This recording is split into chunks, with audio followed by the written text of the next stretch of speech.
Bonjour, chers amoureux de Dieu, que Dieu vous bénisse et merci de nous avoir encore rejoints à notre émission, la révolution des amoureux de Dieu, la RAD, votre émission qui vraiment nous aide à intensifier l'amour que nous avons pour Dieu, que cet amour continue à augmenter. Et nous sommes en train de parler de la position dans cette deuxième saison de nos émissions. Nous parlons de la position de l'Église en tant qu'épouse, une position importante, surtout dans ces derniers temps. Nous avons expliqué un peu par rapport aux derniers temps. Et ici, nous sommes en train d'étudier maintenant cette position de l'Église en tant qu'épouse, la position proprement dite. Éphésiens chapitre 5, verset 31, Paul nous explique un peu, bien que cette position, elle est déjà expliquée. La Bible utilise plusieurs images pour nous expliquer cette relation. L'histoire de Naomi, l'histoire de Ruth, toutes ces histoires nous expliquent un peu notre relation avec Jésus-Christ en tant qu'époux et nous, Église, en tant que son épouse. Mais Éphésiens chapitre 5, verset 31 va encore plus dans les détails et nous dit, c'est pourquoi l'homme quittera son père et sa mère et s'attachera à sa femme. Les deux deviendront une seule chair. Ce mystère est grand. Je dis cela par rapport à Christ et à l'Église. Paul explique que ce passage ici que nous lisons souvent pendant les cérémonies de mariage, il n'est pas en train de parler d'un homme et d'une femme ici, mais il parle de l'Église épouse et de Jésus-Christ. Il parle de Christ et l'épouse qui est l'Église. Et il dit, ce passage, si vous allez plus loin, Paul dit, donc Paul, ce qu'il essaie de dire, c'est que le passage qui a été lu d'abord dans Genèse, qui a été déclaré dans Genèse par Dieu lui-même. Je crois que si vous allez dans Genèse chapitre 2, verset 24, Genèse chapitre 2, verset 24 dit, c'est pourquoi l'homme quittera son père et sa mère et s'attachera à sa femme et ils deviendront une seule chair. Ce passage ici parlait de l'union de Adam et de Ève. C'est ce même passage que Paul utilise ici pour parler de l'Église et de Christ l'épouse. Ça veut dire que ce que Dieu était en train de dire dans le jardin d'Éden, Adam et Ève étaient une image, une ombre du vrai mariage qui allait venir. Adam et Ève étaient comme une ombre nous préparer à comprendre l'intention de Dieu dans la relation de l'Église et de Jésus-Christ, l'épouse. C'est pour ça que Paul utilise le même passage, un peu comme pour nous dire, c'est que Dieu disait dans le jardin d'Éden.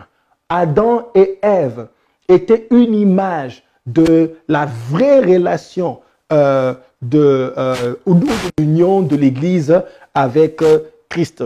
Alors, Paul explique que ce passage est par rapport à l'Église, c'est-à-dire que Genèse décrivait l'intention de Dieu, la relation que Dieu veut avoir. Adam et Ève sont donc l'image. Chaque fois que vous voyez le mariage dans la Bible, ça intéresse Dieu. Le mariage de Canaan où tu vois Jésus-Christ vient et fait son premier miracle. La Bible dit même que là, il a démontré sa gloire et ses disciples crurent en lui. Le premier miracle que Jésus-Christ fait était, je veux revenir sur le passage de le mariage de Canaan. Il y a un mystère très profond dans le mariage de Canaan que Jésus-Christ et pourquoi on appelle cela le premier miracle. Mais ce n'est pas vraiment mon sujet pour le moment. Mais retenez qu'on va en reparler. Mais vous voyez Dieu intéressé au mariage. Et si nous étudions le mariage juif, nous allons comprendre vraiment l'intention de Dieu. D'abord, je vous donne ce passage et puis on va le développer. Jean chapitre 14, verset 3. La Bible dit, « Et lorsque je m'en serai allé, et que je vous aurai préparé une place, je reviendrai et je vous prendrai avec moi afin que là où je suis, vous soyez aussi. » Ce passage est très puissant. Jésus-Christ ici est en train de parler en tant qu'époux et il parle à l'épouse. Laissez-moi vous expliquer. Le mariage juif avait trois grands actes. Le premier, c'était quand le jeune homme ou bien le fils le fils va chercher une femme. Il devait d'abord aller discuter de la dot avec le père de la fille et qui la dot était généralement très élevée. La dot était généralement très élevée parce que le papa considérait qu'il a beaucoup investi dans la fille et donc quand le fils vient, quand le prétendant vient, il trouve le papa avait déjà fait la somme de tout ce qu'il a investi dans sa fille et si tu veux la prendre, tu seras obligé de payer tout ce qu'il avait investi dans sa fille. Et donc la dot était très élevée et donc devait maintenant négocier la dot et cette négociation, finalement, quand il y a eu accord, cette négociation était appelée rachat. Donc, c'est un peu comme si il rachetait un peu l'investissement du papa. Alors, donc, premier acte-là, le fils faisait le rachat. Et dans 1 Corinthiens chapitre 6, verset 20, la Bible dit « Car vous avez été rachetés à un grand prix ». Donc, Christ aussi, ici, fait le rachat. Donc, il paye pour nous, pour nous avoir. Alors, deuxième acte du mariage juif, il y avait, à part, dès que le fils paye le rachat, donc ils étaient maintenant fiancés officiellement. Ils étaient fiancés officiellement dès qu'il a payé le rachat. Alors, dès que tu acceptes le sang de Jésus, tu es fiancé. Dès que tu acceptes ce sang-là, dès qu'il a payé ce sang et que tu l'acceptes, dès qu'il a payé le sang et que tu acceptes le sang, tu es maintenant fiancé à Jésus-Christ.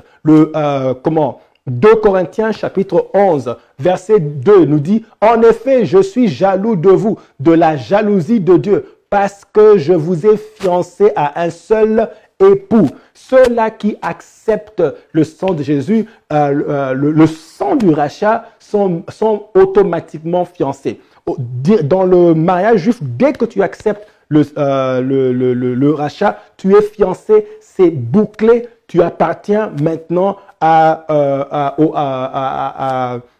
l'époux, on l'appelle déjà époux, dès que vous êtes fiancé à cette deuxième étape. Le futur époux maintenant faisait une alliance. Le futur époux faisait une alliance ou une promesse de contrat à sa promise et qu'il viendrait très vite la rechercher par la suite. Il viendrait très vite la rechercher par la suite. Vous comprenez maintenant pourquoi Jésus-Christ dit je reviendrai et je reviendrai et je vous prendrai avec.